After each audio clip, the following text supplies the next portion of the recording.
Voilà, bon, l'enregistrement prendra en cours, mais c'est pas grave. Et puis,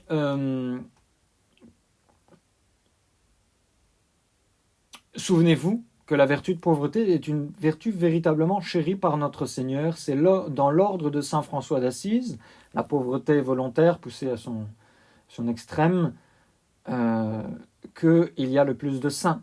Donc c'est quelque chose qui conduit au saint.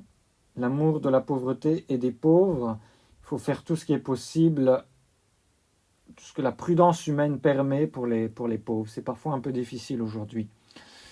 Les pauvres, j'avais quelqu'un au téléphone pas plus tard qu'il y a quelques minutes qui me demandait comment faire pour s'occuper d'un pauvre. On a souvent des cas de conscience, un SDF qui voudrait loger quelque part, qui demande l'hôtel. On ne peut pas l'accueillir chez soi, souvent parce qu'on a une famille, c'est pas prudent. Il pourrait partir avec un de nos enfants, il pourrait nous voler la moitié des choses, ou donner des tuyaux de renseigner ses compagnons. C'est pas forcément prudent. Il faut essayer d'être imaginatif pour leur venir en aide, faire tout ce qu'on peut.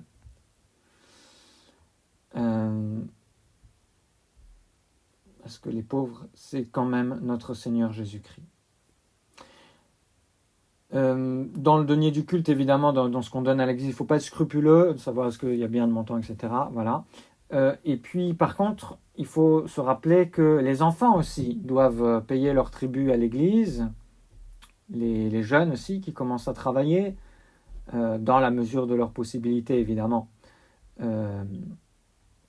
Mais les enfants, ils payent leur tribut à l'Église par l'intention de prière de ce mois-ci, par exemple, par leur prière en demandant un pape, ou bien les trésors de la croisade spirituelle qu'ils offrent à Jésus. Voilà. Le 6e commandement de l'Église, c'est pas de mariage dans les temps prohibés. Je vous en ai pas parlé, c'est pas très compliqué. Pas de mariage pendant l'Avent, pendant le carême. Le prêtre, de toute façon, vous le dira, il faut fuir le monde et les réunions mondaines. C'est l'esprit de ce 6e commandement de l'Église. Heureusement, peut-être notre microcosme tradit n'est pas trop porté là-dessus, mais il faut constamment surveiller son esprit mondain. On se met facilement en valeur devant les autres. On aime la société parce qu'on y est remarqué. Voilà. Que nous soyons attentifs à notre Père qui nous voit dans les cieux, c'est le plus important. Voilà ce que je voulais rajouter ou résumer sur les commandements de l'Église. Alors maintenant, la conscience, le péché, la conscience, ça va ensemble. Le péché, on verra ça la prochaine fois, sans doute. Vous me direz, on n'arrête pas de parler du péché, oui, avec tous les commandements de l'Église, mais comme tous les commandements de Dieu, c'est quand même une grosse partie de notre vie de chrétien, d'éviter le péché. Alors, la conscience, ça vient de 2 mots latins, cum scientia, avec la science. Donc, étymologiquement, c'est la conscience, c'est la connaissance que nous avons d'un fait lorsqu'il se produit. Et il y a une différence entre la conscience psychologique et la conscience morale. La conscience psychologique, donc la conscience psychologique, ce n'est pas qu'une faculté en soi. Attention, et on est imbu de cette psychologie moderne qui est fausse, qui est freudienne en fait à la base. Aujourd'hui, nous les prêtres, on doit faire beaucoup de psychologie parce que les gens sont un peu détraqués, on voit passer de tout. Enfin, je ne dis pas complètement détraqués, mais il y a beaucoup de déséquilibres, évidemment, qui portent sur le psychisme. On a tous un peu des problèmes psychologiques, des difficultés, tout simplement. Mais il y en a qui sont un peu exacerbés. Et c'est important d'avoir une bonne notion de psychologie, de la psychologie en tant que telle, d'abord, sans parler des tempéraments ou des autres choses. La conscience, psychologiquement, c'est un acte. C'est un acte réflexe. Qu'est-ce que ça veut dire, un acte réflexe ? C'est un jugement, plus exactement, c'est un jugement, donc un acte de l'intelligence. C'est un jugement de l'intelligence. Donc, c'est un jugement, donc simplement dire, par exemple, après avoir fait quelque chose, j'ai fait cela. D'accord ? Donc c'est un jugement, ce n'est pas ce n'est pas ce n'est pas sa personnalité. On confond souvent la conscience et la personnalité. D'accord ? Non, il y a une différence entre les deux. Bref, c'est un jugement qui est réflexe, c'est-à-dire ça va nous distinguer des animaux. Quand un enfant atteint l'âge de raison, il va devenir conscient de lui-même. L'âge de raison, c'est quoi ? C'est en fait le moment précis où l'enfant commence à utiliser sa raison. Il est capable de réfléchir, de revenir sur ses jugements. C'est le moment où il devient conscient qu'il n'est pas seul au monde, par exemple. Il y avait un père d'Avrier, je crois que je l'ai déjà raconté dans un catéchisme, qui me racontait que lui, ou une personne qu'il connaissait, je ne sais plus, se souvenait de ce jour où il était assis sur son lit, petit enfant, il avait pris conscience qu'il n'était pas tout seul au monde. Donc il touchait le bois du lit, l'oreiller, ses jouets, en se rendant compte que cela existait en dehors de lui. En fait, il passait d'un monde de sensations, de perception, qui est le monde des animaux, à un monde où on est capable de réfléchir sur les choses qui nous entourent, de faire la distinction. Il y a des êtres qui existent autour de moi, qui ne sont pas moi, qui peuvent être utiles, honnêtes, bons, désagréables, etc. Ça, c'est la conscience psychologique. C'est savoir que l'on fait quelque chose, c'est être capable de réfléchir sur soi-même. C'est faire un jugement sur soi-même. La conscience morale, c'est ce qui nous intéresse surtout. C'est la réflexion sur nos actes et sur leur rapport à notre fin ultime. Parce que je vous rappelle, toute la morale est dirigée par notre fin. Toutes nos actions prennent un sens si elles sont ordonnées ou non à notre fin. C'est la première phrase de Saint Ignace, les exercices spirituels. D'accord. Et après, on a ce qu'on appelle les cas de conscience. C'est la difficulté dans laquelle la conscience se trouve lorsqu'elle se demande si un devoir existe, quel il est, le conflit entre plusieurs devoirs, celui qu'il faut préférer, etc. La casuistique, c'est la science, c'est la partie de la morale qui permet de résoudre ces problèmes concrets, qui permet d'appliquer les principes aux exemples, en fait. Donc les prêtres, quand ils étudient la morale, ils font nécessairement un petit peu, plus ou moins, de casuistique, c'est-à-dire ils étudient les principes, mais ils étudient aussi certains cas concrets où l'on essaie d'appliquer les principes. Voilà. Parfois c'est compliqué, on a du mal, et on a du mal à voir le lien direct entre les principes et les cas.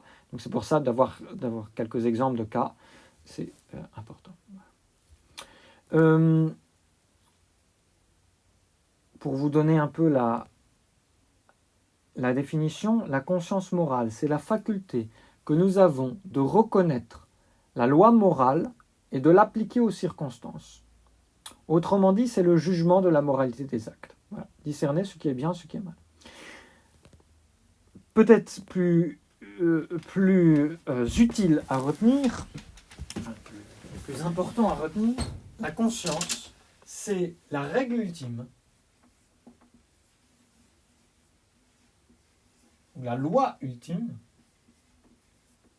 la règle ultime dans l'ordre moral, en fait. Ça, je ne le mets pas, mais oui, en morale. Qu'est-ce que ça veut dire ? Ça veut dire que c'est la dernière chose qui va vous permettre de prendre une décision. Vous avez la loi divine, vous connaissez plus ou moins la loi divine, les commandements de Dieu, etc. Ça va vous permettre de prendre des décisions. Vous connaissez la loi de votre pays, c'est ce qui va vous permettre de prendre des décisions. Donc vous êtes sur la route et vous connaissez le code de la route, vous connaissez aussi les commandements de Dieu. Tu ne tueras pas, donc tu ne peux pas foncer dans la voiture d'en face sous prétexte qu'elle t'énerve. D'accord ? Et puis vous connaissez aussi le code de la route qui demande à garder une distance de sécurité. Résultat, vous restez à une certaine distance. D'accord ? Mais il y a encore quelque chose, puis vous connaissez aussi peut-être la personne qui est à côté de vous, qui est extrêmement peureuse, donc il ne faut surtout pas s'approcher de la voiture d'à côté, sinon elle va crier, d'accord ? Voilà. Il y a plein de choses, donc la charité, ou bien votre moniteur de conduite, ou votre père, si vous êtes en conduite accompagnée, qui vous dit, bon, bah, faut pas trop s'approcher, voilà. Tout ça, c'est des lois qui vont vous permettre de prendre des décisions, et la conscience est la loi ultime. C'est-à-dire que qu'est-ce qui va vous permettre de prendre la décision ultimement ? C'est ce que va vous dire votre conscience. Ok, c'est bien, c'est pas bien, et donc vous allez faire, vous allez pas faire. Voilà. Donc, avant l'action, la conscience nous dit si elle est bonne ou mauvaise, si elle est conforme ou non à la loi morale, règle ultime dans l'ordre moral. Après l'action, en face du fait accompli, elle juge, elle déclare qu'il est bien ou mal. Évidemment, c'est le premier jugement, celui qui précède l'action, qui fait la valeur morale. Par exemple, une personne a conscience de commettre un blasphème en prononçant certaines paroles. Plus tard, elle apprend que ces paroles qu'elle a dites ne constituaient pas un blasphème. C'est une expression populaire, pas un blasphème. Cette connaissance nouvelle ne change en rien la nature de sa faute. Évidemment, c'est la conscience qu'elle avait avant l'acte qui donne la mesure de sa culpabilité. On entend parfois au confessionnal des gens respirer, soulagés, comme s'ils n'avaient pas commis de péché, alors qu'ils étaient dans le doute sur quelque chose. Mon père, est-ce que c'était un péché ou pas de faire cela ? Je ne savais pas, je l'ai fait quand même. Non, mon fils, en soi, ce n'est pas un péché. Ouf. Mais vous avez quand même fait un péché parce que vous ne saviez pas et vous l'avez fait. C'est pas maintenant que je vous le dis que ça change ce que vous avez pu faire avant, évidemment. Ça paraît logique, mais parfois on l'entend un petit peu. On sent un petit peu des gens qui sont rassurés. Ah, quand même, c'était pas un péché mortel. Bon, oui, mais ce qui compte, c'est au moment où vous l'avez fait, évidemment. Tant mieux pour vous si c'est pas un péché mortel, mais attention. La conscience peut être envisager un double point de vue, au point de vue objectif et au point de vue subjectif. Donc, c'est-à-dire par rapport à la vérité elle-même, les choses telles qu'elles sont en soi, ou bien au point de vue subjectif, c'est-à-dire par rapport à ce qu'on croit être. Voilà. Est-ce que moi je pense que ça c'est un péché, d'accord ? Point de vue subjectif. Point de vue objectif, ceci est clairement, objectivement, un péché. D'accord ? Aller à la messe ou nakum, même si subjectivement vous n'en êtes pas convaincu. Voilà. Alors, je vais écrire au tableau, je pense que ce sera plus simple pour la distinction.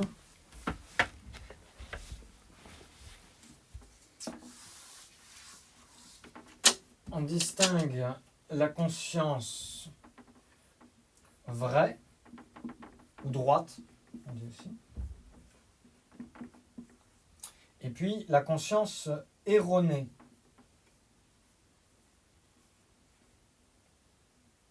Erronée ou fausse.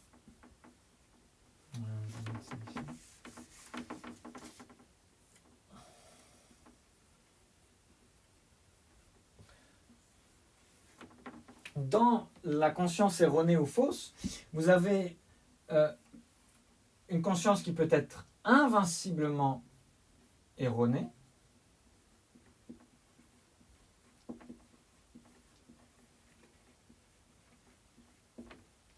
ou vinciblement erronée, qui est le contraire de invinciblement. On va voir ce que ça veut dire.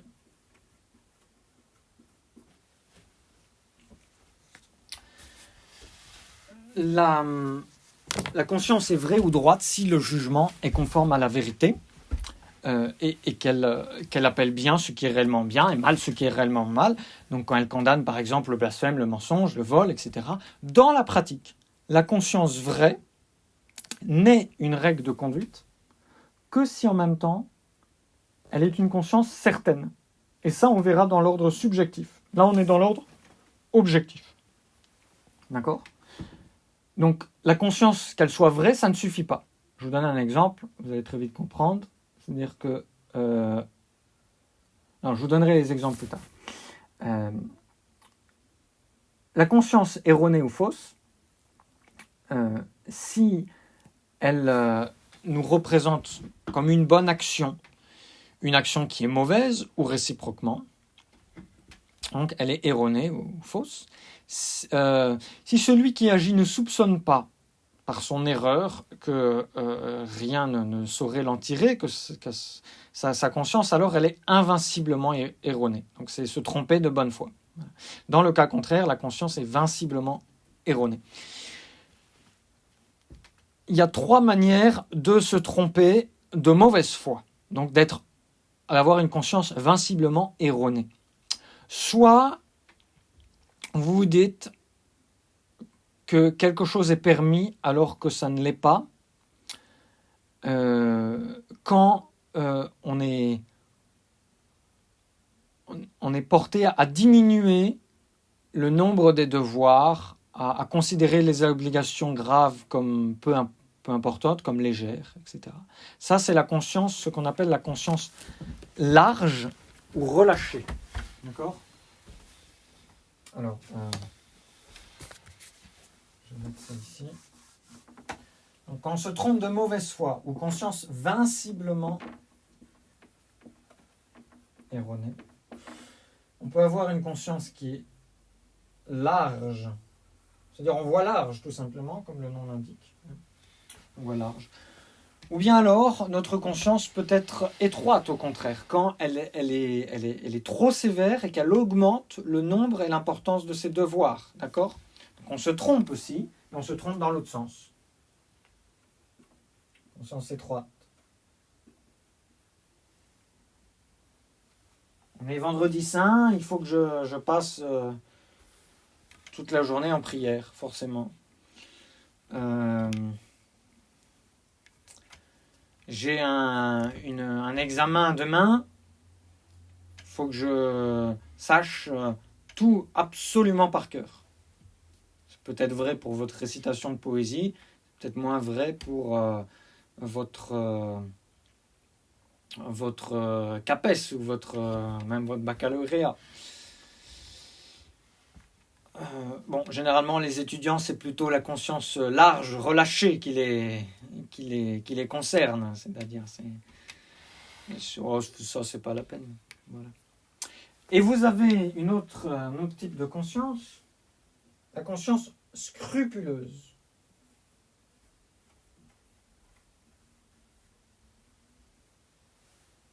La conscience scrupuleuse. D'accord ?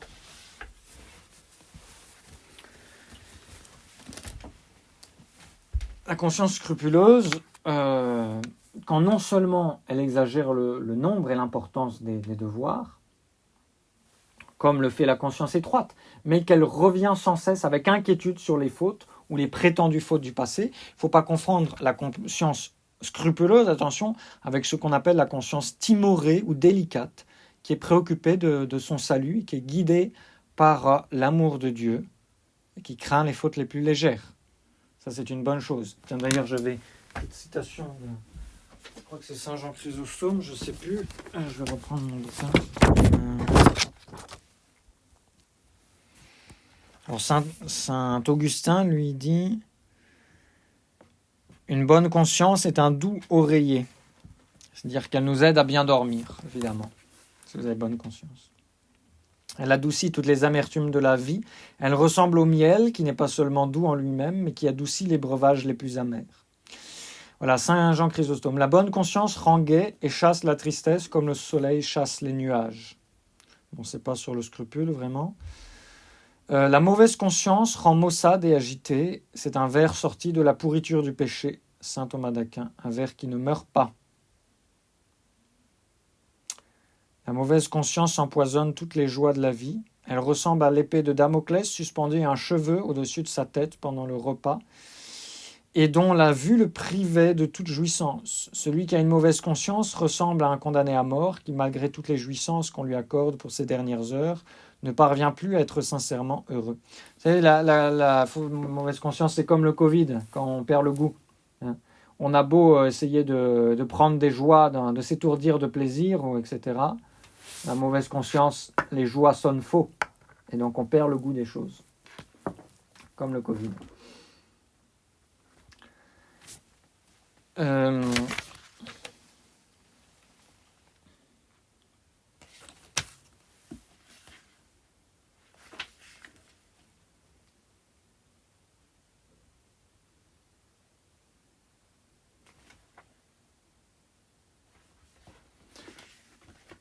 Le scrupuleux, oui. D'abord, je voulais vous dire, oui, sur la conscience scrupuleuse, avant de lire peut-être Saint François de Sales, je voulais vous dire autre chose.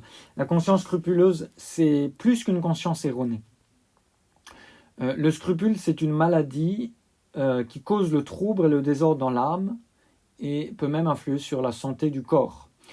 Donc, qui est d'ailleurs très lié souvent avec le corps, l'esprit, la partie inférieure de l'âme. Donc il faut guérir la maladie bien plus que de supprimer l'erreur. D'accord ? C'est ce que les prêtres s'efforcent de faire au confessionnal. Ils vont dire non, vous ne pensez pas comme ça, c'est faux. D'accord ? Mais surtout, ils vont trouver des méthodes pour changer la manière de penser de la personne. Quand on est scrupuleux, il ne faut pas simplement rétablir chaque chose à sa bonne place. Il faut changer la manière de penser de la personne. C'est un long, long travail. Les 3 remèdes principaux qui sont indiqués pour le scrupuleux, c'est d'abord et avant tout une obéissance absolue à la direction du confesseur, au prêtre qui vous dirige. Ça, c'est la condition sine qua non. Ensuite, il faut une volonté énergique de chasser le scrupule. Donc il faut le reconnaître d'abord, et puis la volonté de le chasser, d'en guérir évidemment. On ne guérit pas contre son gré. Puis la 3e chose, c'est la prière, doublée d'une grande confiance dans la bonté de Dieu. Alors bien sûr, on peut agir contre sa conscience quand on est scrupuleux. Il faut même. Quelqu'un qui a des pensées impures en regardant des objets inoffensifs ou des personnes qui sont modestement vêtues, eh bien, il doit continuer à les regarder en ignorant ses impressions. Sinon, ça veut dire quoi ? Ça veut dire qu'il va fermer les yeux. Mais après, son scrupule va le faire avoir des mauvaises pensées sur les statues, sur les images pieuses. Il faudra qu'il ferme les yeux aussi. Il va finir aveugle. Hein ? Ou, comme nous disait un prêtre au séminaire, la seule solution dans ces cas-là, c'est il sortait il faisait le signe du pistolet, c'est de se suicider. Voilà. Évidemment, il plaisantait.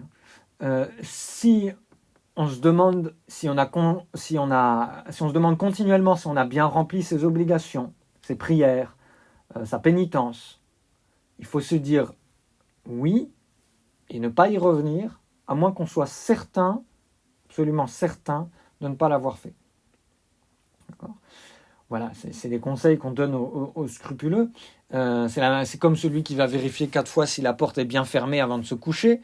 Eh bien, c'est la même chose dans l'ordre spirituel. C'est maladif. La cause du scrupule, à la base, c'est l'orgueil. Certains, plus ou moins d'orgueil, voilà. L'orgueil de celui qui veut être absolument parfait, par une recherche de lui-même, un manque de confiance et d'amour de Dieu. À ce propos, notre Seigneur disait, et ça c'est bon de se le rappeler, « Malheur à vous, scribes et pharisiens hypocrites, qui payez la dîme de la menthe, de l'ânette et du cumin, et qui avez abandonné ce qu'il y a de plus important dans la loi, la justice, la miséricorde et la fidélité. Il fallait faire ceci et ne pas omettre cela, guide aveugle qui filtrait le moucheron et avalait le chameau. » Les images de notre Seigneur sont très claires. Souvent on est scrupuleux sur un point et un peu laxiste sur un autre.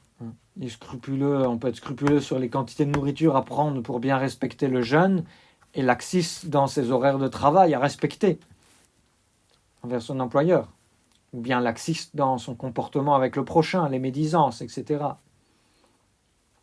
On peut être scrupuleux aussi pour un temps. Surtout que les scrupuleux prennent courage. Il ne faut surtout pas se décourager. On guérit du scrupule. C'est long, mais c'est possible. Saint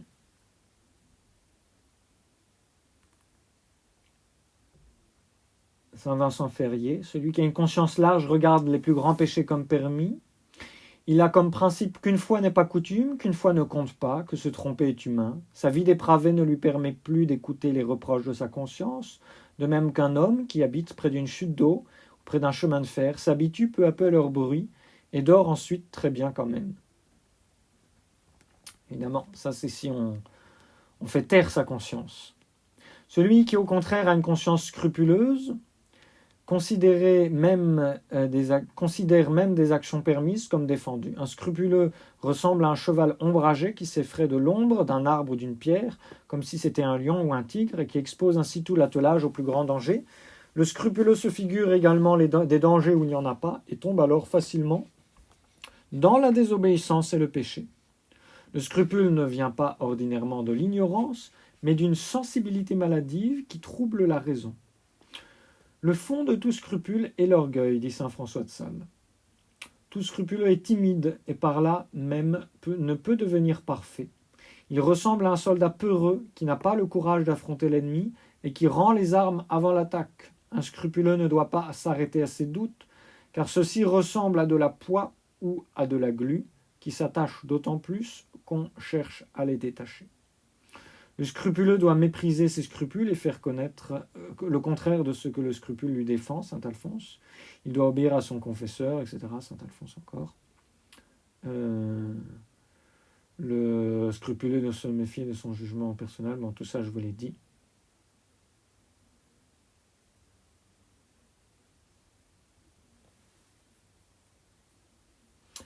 Pour résumer, la conscience, la règle que je vous ai donnée au tout début, c'est-à-dire que la conscience est la règle ultime d'action dans l'ordre moral. Saint Paul le dit très clairement, c'est l'épître aux Romains où il développe sur la conscience. Celui qui agit contre sa conviction pêche. Si vous êtes convaincu d'une chose, quand quelque chose est un péché, et que vous le faites, c'est un péché, même si dans la réalité ce n'est pas un péché. Alors voilà pour le point de vue objectif de la conscience. Maintenant, le point de vue subjectif. La conscience peut être... Donc la conscience, souvenez-vous, c'est un jugement. Donc soit vous êtes certain, soit vous n'êtes pas certain, tout simplement. Donc la conscience au point de vue subjectif,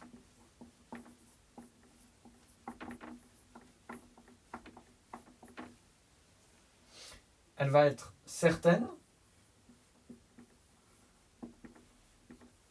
ou douteuse. C'est votre état d'esprit.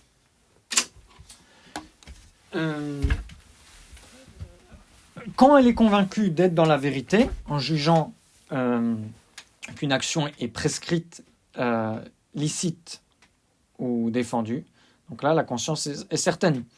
Il faut toujours suivre la conscience certaine, c'est ce que je vous dis depuis le début. Donc, il faut suivre sa conviction, dit saint Paul. La conscience certaine peut différer de la conscience vraie. Celui qui croit invinciblement qu'une action est licite alors qu'elle ne l'est pas, eh bien, a une conscience à la fois certaine et erronée. Une conscience invinciblement erronée, ça équivaut à une conscience certaine. Il faut donc lui obéir. Donc, si vous êtes convaincu que François est le pape, vous devez lui obéir. Vous devez l'écouter, lui obéir. Si vous êtes convaincu que la meilleure solution pour votre client, si vous êtes chauffagiste, c'est de lui installer un chauffage électrique, eh bien, vous devez lui installer un chauffage électrique, lui proposer au moins un chauffage électrique. Une conscience qui est vinciblement erronée, donc qui est de mauvaise foi, ne peut au contraire servir de règle de conduite. On va de soi que l'erreur volontaire, ça ne pourrait pas être une excuse, évidemment. Ou alors la conscience est incertaine, douteuse, donc quand elle ne perçoit pas clairement son devoir, quand elle se demande si une action est bonne ou mauvaise, quand elle hésite entre deux devoirs, de devoirs opposés par exemple le devoir de dire la vérité et celui de ne pas trahir un secret. Ça peut être le cas pour les enfants. Ah, est-ce que je dois dire ce que mon copain m'a dit, sachant que ça ne paraît pas bien du tout? Est-ce que je dois le dire au professeur ou au prêtre ou aux parents. C'est ce qu'on appelle une conscience perplexe. Et donc la conscience douteuse ou la conscience incertaine, c'est la conscience qui n'arrive pas à trancher entre deux positions parce qu'elle voit des raisons sérieuses dans un cas et dans l'autre. Par exemple, pour une position doctrinale, vous pouvez ne pas être entièrement convaincu. Vous n'êtes pas obligé. On va dire la thèse de Cassius-Schacum, pour faire plaisir à certains. Sur certains sujets, vous avez le droit d'étudier, vous avez le devoir d'étudier jusqu'à être convaincu, dans un sens ou dans l'autre. Par exemple, la thèse pour les prêtres, parce que c'est quelque chose de très important, qui a beaucoup d'implications, évidemment. Donc, qu'on ne dise pas que c'est une opinion. La nouvelle messe pour les chrétiens, il faut savoir c'est bon ou c'est mauvais. Le juste salaire pour un patron qui doit payer ses ouvriers. Pour des parents, très important, savoir si un livre est bon ou mauvais. On ne peut pas garder une conscience incertaine. Il faut trancher.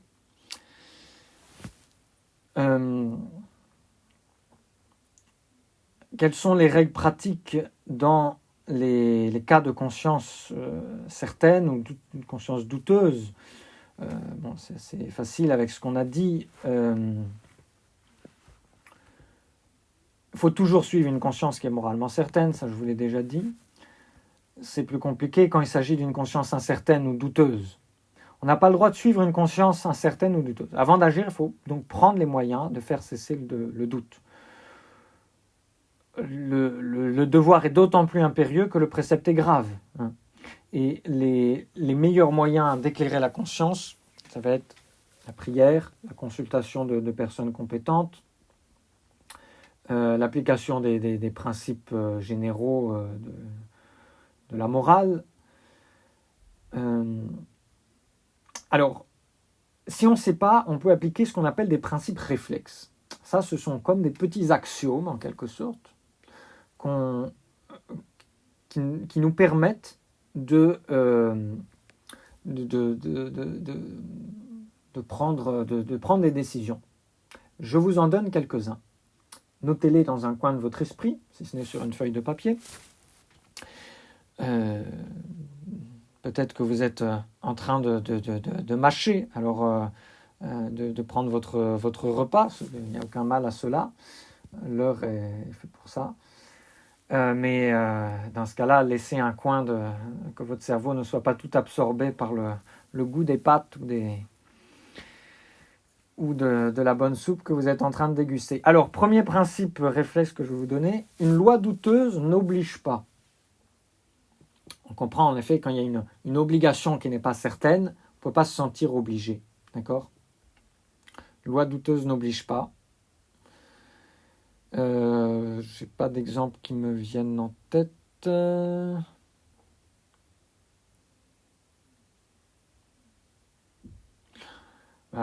Typiquement,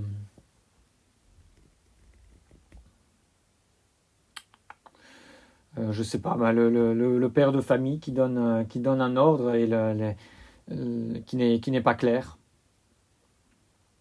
Il dit voilà, vous pouvez pas aller dans telle partie de la maison. Sauf qu'au milieu de la limite, il y a une pièce entre les deux. Est-ce qu'on peut y aller? Est-ce qu'on ne peut pas y aller? On peut appliquer le principe réflexe. Une loi douteuse n'oblige pas, donc on peut y aller. Chouette. Deuxième principe réflexe, dans le doute, on doit se décider oui,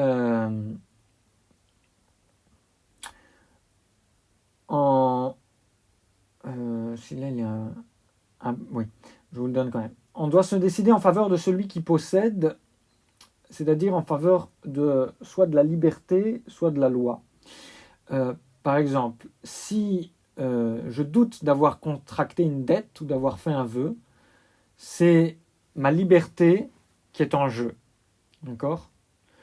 Donc, on peut se déclarer en faveur de la liberté. Donc, je peux ne pas... donc, je ne suis pas sûr de m'être engagé.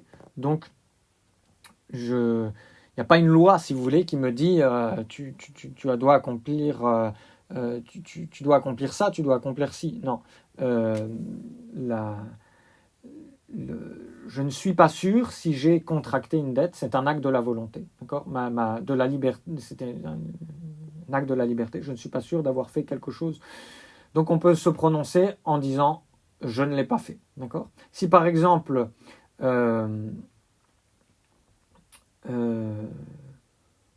c'est le contraire, c'est une loi qui vous commande de faire quelque chose, mais vous n'êtes pas sûr de la loi, vous ne la connaissez pas suffisamment, il faut la faire de peur de désobéir. D'accord ?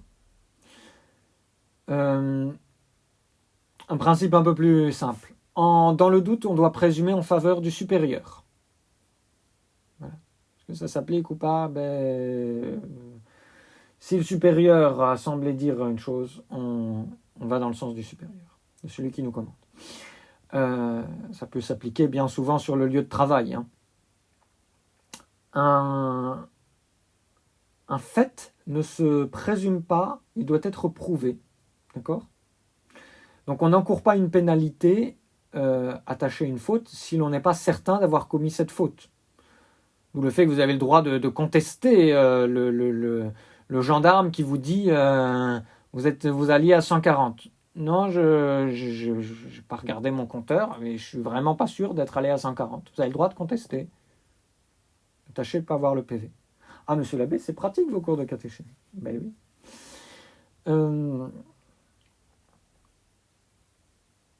Voilà. Si malgré tout le doute persiste et que l'on doit agir, eh bien, les moralistes ne sont pas d'accord sur l'application des principes et c'est là que ça se corse. Il y a différents systèmes qui sont proposés pour résoudre les cas de conscience, pour sortir du doute. Alors vous allez me dire, ça paraît un peu théorique tout ça. Je vous les donne quand même, ça peut quand même vous aider un petit peu, vous éclairer, vous permettre d'y voir un petit peu plus clair. Vous montrer aussi tout simplement l'équilibre de l'Église, le grand équilibre de l'Église, qu'elle respecte la nature humaine, la liberté, qu'elle respecte beaucoup la liberté humaine et qu'elle pousse davantage vers que le but premier, c'est d'obtenir la fin, d'accord ? Ce n'est pas l'accomplissement d'une loi, mais c'est d'aller au ciel. Alors voici les différents systèmes que vous ne devez pas retenir, mais retenez les principes les plus importants. Ces systèmes sont tous catholiques, d'accord ? En gros, si vous voulez, je vais faire un schéma d'abord.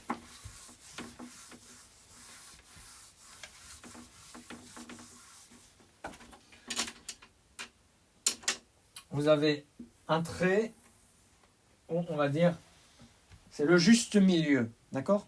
Ça ne veut pas dire qu'elle a la vérité, mais c'est le milieu entre ceux qui sont durs et ceux qui sont souples dans l'application de la morale chrétienne. Vous avez deux systèmes qui sont plutôt durs et deux systèmes qui sont plutôt souples. Il y a le tutsiorisme.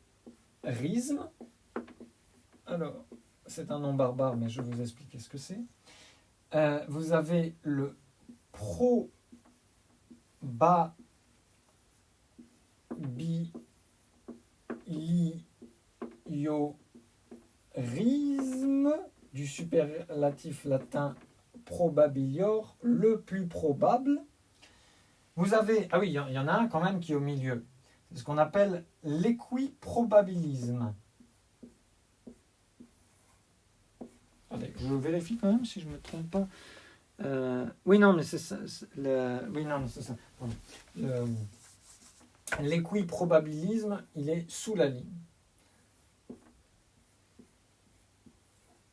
Équiprobabilisme, côté plus souple, et le probabilisme. Alors, qu'est-ce que ça veut dire tout ça ? Le tutiorisme, du superlatif latin tutior, le plus sûr. Donc c'est le système qui veut que dans le doute, on choisisse toujours le parti le plus sûr, c'est-à-dire celui qui favorise la loi. Êtes-vous presque certain, par exemple, que vous avez accompli un vœu? S'il vous reste le moindre doute, vous devez en remplir à nouveau les obligations. Le tutionnisme absolu, qu'on appelle plus simplement le rigorisme, qui a été la doctrine des jansénistes, a été condamné par le pape Alexandre VIII. Ça, c'est au-dessus, on va dire, du tutionnisme. D'accord ? Donc, suivre le parti le plus sûr, c'est un droit, mais ce n'est pas un devoir. D'accord ? Donc, le rigorisme des jansénistes disait, de toute façon, tout le monde est toujours obligé de faire ce qui est absolument le plus sûr. Non, ça, c'est condamné par l'Église. D'accord ? Vous avez le droit de suivre ce système, vous n'avez pas le droit de l'imposer. D'accord ? Vous n'avez pas le droit d'en faire une vérité absolue. Le prêtre qui vous dirige ne peut pas vous exiger cela. Excepté trois cas importants, quand il s'agit d'une vérité de foi nécessaire au salut. Donc, est-il nécessaire de croire cette vérité de foi pour être sauvé ? Par exemple, on se demande, donc les deux vérités de foi, il y a trois choses qu'il faut croire pour être sauvé, c'est que Dieu est bon et qu'il est rémunérateur, c'est-à-dire qu'il récompense le bien et qu'il punit le mal. Le mystère de la Sainte Trinité, qui peut être connu implicitement, notamment pour les gens qui n'ont pas accès à la révélation, à la foi catholique, au prêtre catholique, à l'Église. Et puis, l'incarnation de notre Seigneur. Voilà. Je vous donne la deuxième chose qu'il est absolument nécessaire dans lequel on ne peut pas avoir une opinion moins probable, c'est la validité d'un sacrement. D'accord ? Donc on est obligé d'être certain qu'un prêtre est valide pour assister à sa messe. On ne peut pas assister à la messe d'un prêtre douteux, on ne peut pas reconnaître les annulations de mariage données par les modernistes, même si on est convaincu même si personnellement on est convaincu que notre mariage n'est pas valide. Qu'est-ce que je veux dire ? Il y a toujours un décalage dans le mariage entre la conviction privée et la conviction de l'Église, ce qui est établi devant l'Église. C'est un exemple peut-être un peu difficile, mais si vous voulez, dans l'ordre légal, il y a quelque chose qui doit être prouvé pour que le mariage soit considéré invalide tant qu'il n'y a pas de preuve qui montre qu'il n'est pas valide. D'accord ? Le problème, c'est que les modernistes, quand ils vous donnent une annulation de mariage, ça n'a aucune valeur. D'accord ? Donc, il faut considérer, au moins à l'extérieur, que le mariage est valide. Je donne je précise un petit peu. Si par exemple, deux personnes sont convaincues que leur mariage est invalide, pour une raison XY, je ne vais pas entrer dans les détails. Donc, il est invalide devant Dieu, elles en sont convaincues, elles sont convaincues. Entre elles, elles doivent se comporter comme frères et sœurs, comme si elles n'étaient pas mariées. Par contre, devant l'Église, tant que le mariage n'est pas prouvé invalide, en fonction du droit de l'Église comme corps social, eh bien, le mariage est considéré comme valide. Voilà. C'est ce qu'on appelle vrai ou valide coram Deo, devant Dieu, mais pas devant l'Église. D'accord ? Voilà. Il y a un décalage parfois. C'est d'ailleurs sur ce principe-là que la thèse est basée. Voilà. C'est théologiquement vrai, mais pas juridiquement vrai. Voilà, qu'il n'est pas pape. Bon, bref, je n'entre pas plus dans les détails.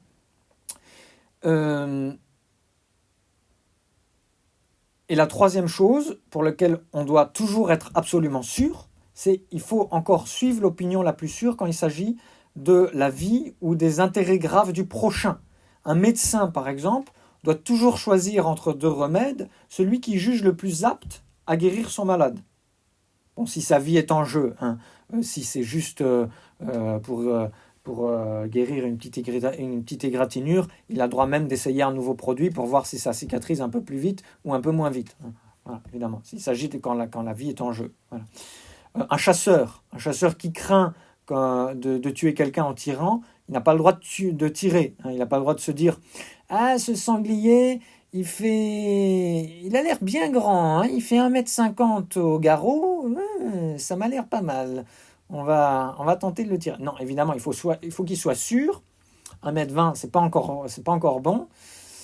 Il faut qu'il soit sûr que ce soit un sanglier et non pas un homme qui est en train de cueillir des fraises dans les buissons derrière. Voilà. Ça, c'est pour le tussiorisme, donc le parti qui donne le plus. Ensuite, le probabiliorisme, c'est ce système qui tient le milieu entre le tussiorisme et le probabilisme. Donc, c'est pour éviter les écueils du rigorisme et du laxisme. Les dominicains sont probabilioristes, la plupart. D'accord ? C'est un système qui favorise notre tendance à faire le bien, qui favorise la perfection.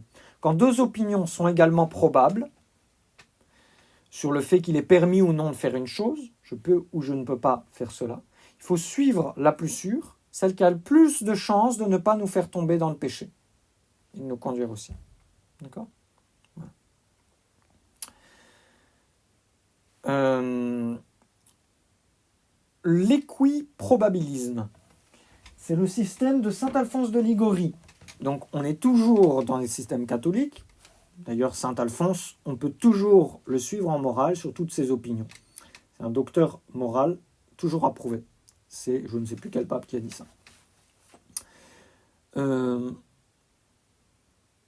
Donc, c'est le système qui admet qu'on a toujours le droit de suivre une opinion plus probable, comme le probabiliorisme, mais quand deux opinions sont en conflit sont également probables, on peut trancher la difficulté par un principe réflexe. Vous voyez les principes que je vous ai dit tout à l'heure. Par exemple, quand la loi est douteuse, ça n'oblige pas. D'accord ? Le probabiliorisme dirait, quand il y a deux choses, obéir à la loi ou ne pas obéir à la loi, sachant que c'est douteux, le probabiliorisme va dire, bon, on va faire ce qui est le plus sûr. L'équiprobabiliorisme, comme saint Alphonse de Ligorie, va dire, vous pouvez ne pas suivre la loi parce qu'il y a autant de chances pour que ce soit vrai que ce ne soit pas vrai. Et puis enfin, plus souple encore, le probabilisme. D'après ce système, on a toujours le droit de suivre un parti qui est sérieusement probable, même s'il y a un peu plus d'opinion, un peu plus de probabilité, on va dire, pour l'autre opinion. D'accord ? C'est un parti qui favorise la liberté. Ce n'est pas du laxisme. Le laxisme est condamné, évidemment. C'est une expression de l'indulgence et de la miséricorde qui sont souvent de meilleures voies que la sévérité excessive pour mener à Dieu. J'avais quelques petites choses à vous lire. Voilà. C'est des petites notes que j'ai prises du manuel des confesseurs. C'est Monseigneur Gaume qui a écrit ce livre. En fait, c'est pas lui qui l'a écrit. Il a compilé tous les différents auteurs de théologie morale pour aider le prêtre à bien confesser. C'est un livre admirable pour le prêtre. Alors, voici quelques réflexions qu'il fait dans son article sur l'exactitude du juge. Donc, le prêtre confessionnal doit juger exactement. C'est des petits conseils que vous pouvez, qui peuvent vous toucher aussi. Donc, là, il donne les précautions qu'exige le probabilisme. Donc, le système le plus souple. Il ne faut pas l'appliquer aux questions où il s'agit des questions de validité, les questions de validité de sacrement, par exemple. Voilà, bon, ça, c'est évident. Il faut que l'opinion soit vraiment établie comme une opinion... j'arrive pas à me relire. Pardon. Il faut que l'opinion soit vraiment établie comme une opinion également probable aux opinions contraires. Donc, il faut chercher. Donc, il faut étudier. Voilà, ça ne veut pas dire qu'on choisit le parti le plus facile d'un coup. Non, attention. Ça veut dire qu'il faut regarder les raisons qu'il y a entre faire ceci ou faire cela. Voilà. Ça peut être se placer, déménager et s'installer entre la distance entre le lieu de travail et la messe. Ça peut être des choses comme ça. Ça peut être l'utilisation d'un livre qu'on a besoin de lire pour une certaine raison, que ce soit pour le travail ou autre, et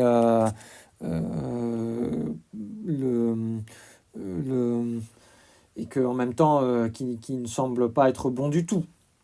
Voilà. Ça peut être également le fait d'engager une action en justice. Est-ce qu'il faut que j'engage une action en justice contre quelqu'un qui m'a lésé, un autre chrétien par exemple, ou bien un client, ou bien voilà, réclamer mon dû, ou des choses comme ça, parce que d'un côté Saint Paul dit il ne faut pas faire de procès les uns aux autres, d'un autre côté il faut bien faire respecter la justice et puis nourrir sa famille.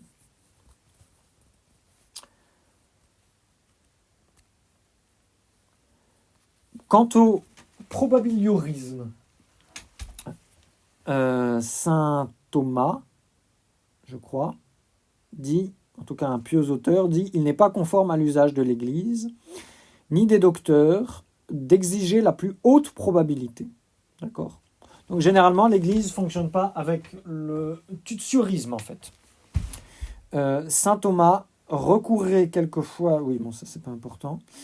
Voilà, je passe un petit peu. Monseigneur Gaume fait le portrait du rigorisme et du relâchement. Le rigorisme, il dit, il rend la confession plus difficile, pénible, odieuse, et donc il est plus néfaste au final que le relâchement le plus outré, au final. Il y a le confesseur relâché, celui qui est un peu lax, d'accord, qui laisse passer un peu les choses, qui ne demande pas, par exemple, que on éloigne les occasions de péché, ou qu'on fasse une certaine pénitence adaptée, etc., qui serait nécessaire.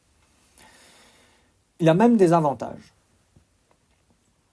C'est pas pour vous encourager à être laxiste, c'est simplement pour vous montrer un petit peu combien la miséricorde est supérieure à la justice. Même s'il ne fait pas renoncer au péché totalement, il fait faire et il encourage au bien les pénitents qui repartent avec quelques bonnes pensées et l'envie de mieux faire, alors que souvent le rigoriste, lui, il décourage totalement. Il reste au pécheur de l'espérance de se convertir entièrement un jour. Le confesseur relâché peut donner une pénitence qui peut porter des fruits. Le pécheur peut être touché par la grâce d'une messe, d'un rosaire, etc. Le retour à la confession reste facile. Et il dit même que les confesseurs rigoristes éloignent les pénitents, éloignent les catholiques des sacrements, comme les hérétiques les éloignent par leurs hérésies.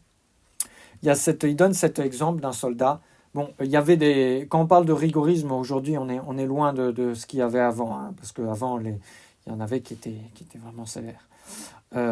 Il y a cette histoire d'un soldat qui est resté 18 ans sans confession parce qu'on lui avait refusé l'absolution injustement.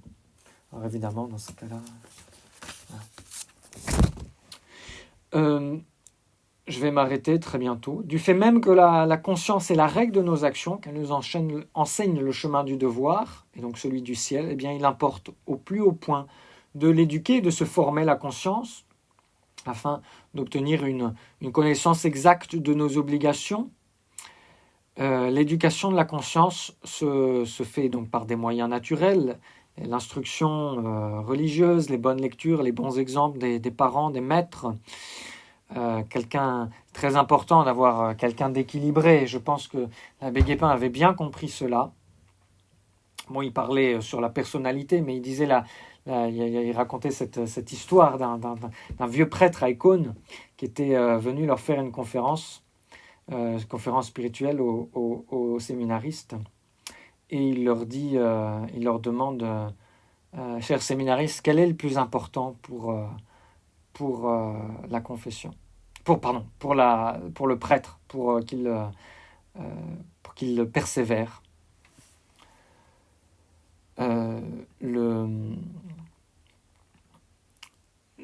Les les séminaristes ont répondu ont donné des tas de réponses. Les uns, c'est la messe, que le prêtre s'applique à bien dire sa messe. L'autre, c'est qu'il garde sa méditation quotidienne. Un autre, enfin bref, ils ont donné toutes les réponses. Qui se confesse régulièrement, qu'il fasse sa lecture spirituelle, qu'il fasse une retraite chaque année, etc., etc. Bon, il y avait des tas de réponses. À chaque fois, le vieux prêtre disait non, non, non, c'est pas ça, cher séminariste. Et puis il a fini par donner la réponse parce que personne ne trouvait. C'est que le prêtre garde son équilibre. L'abbé Guépin aimait bien me raconter ça.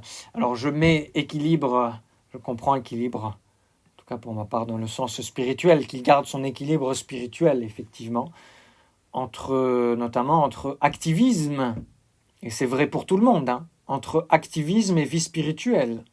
Le prêtre doit faire beaucoup, il y a beaucoup à organiser aujourd'hui, mais il doit garder un équilibre entre sa vie spirituelle, qui le nourrit, et son apostolat actif par lequel il nourrit les autres.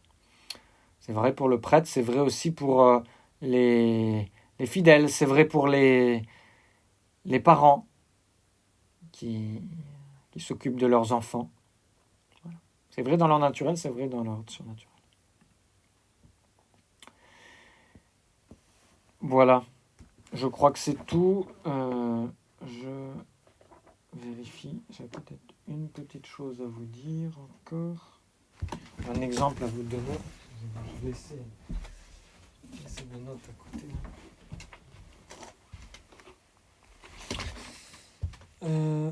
C'était quoi déjà?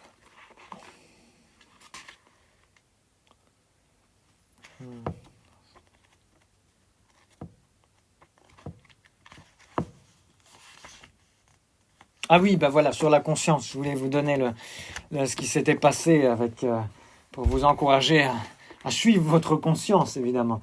C'est le fameux exemple de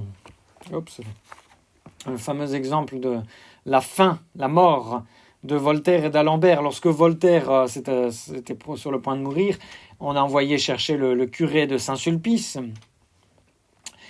pour qu'il reçoive les derniers sacrements, après avoir rétracté ses blasphèmes et ses calomnies contre l'Église.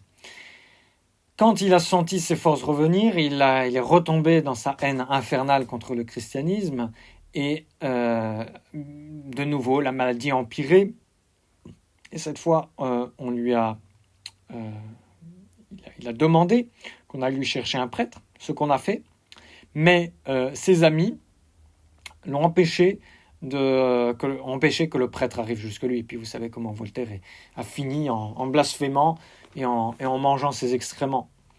5 ans après, parmi ses amis, il y avait un certain d'Alembert. 5 ans après, Monsieur d'Alembert est également malade à son tour, et il demande également un prêtre. L'un de ses amis fait semblant d'aller le chercher, donc il ne va pas le chercher, et d'Alembert est mort sans le secours du prêtre qu'il avait réclamé. Et à sa mort, son ami a dit en ricanant, si je n'avais pas été là, eh bien, il aurait rendu les armes. Voilà.